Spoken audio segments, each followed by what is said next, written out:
My spectacular failure.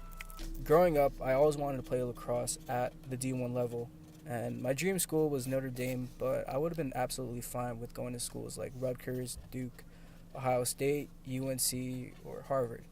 But if I'm being honest with myself, I had no chance of getting into Harvard or any other Ivy League school. So the year is 2012, and it's the summer before my senior year of high school. And I actually end up getting an invitation to the National Lacrosse Showcase. And at the showcase, there's going to be a bunch of D1 lacrosse coaches there. And more importantly, Coach Corrigan is going to be there, and he's the head coach of Notre Dame. So the first game I play in starts, and throughout the game, I actually end up playing really well despite how nervous I was. The game ends, and our team actually ends up winning. About an hour goes by, and I'm about to play in my second game. So we do all the intros for the starters, and while that's going on, I see Coach Corrigan on the sidelines. And in my head, I'm like, this is it. Let's go get recruited. So the game starts, and I'm actually playing really good, like really good. And I even end up scoring. And as a kid that was playing defense at the time, that was huge.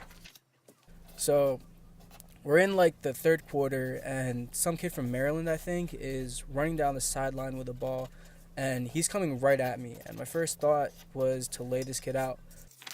So I instantly start running at him to hit him, and when I eventually do, I hear a huge pop in my shoulder, and I go down immediately. This is by far the worst pain I've ever been in, and I eventually end up having to leave the game to go to the hospital. At the hospital, I find out that I dislocated my shoulder, and along with that, I completely tore both my rotator cuff and my labrum, and that because of that, I need to get surgery. So a couple of days go by, and I end up having my surgery. And when I wake up, the doctor tells me that my shoulder was worse than what he had thought going into the surgery, which means that my dream of playing lacrosse at some college is over.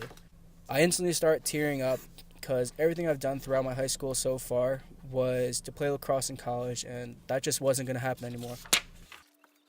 So fast forward a couple months, and all I'm doing is going to school, physical therapy, and then going home. I don't leave the house to hang out with any of my friends anymore, and I basically just spend my weekends laying down watching TV. So it's April of my senior year, and my birthday is coming up. I'm even more depressed now because it's the heart of the lacrosse season, and I'm just at home doing nothing because I still can't play. I wake up on my birthday, and I hear my mom call me from downstairs, and I go downstairs, and I see a puppy.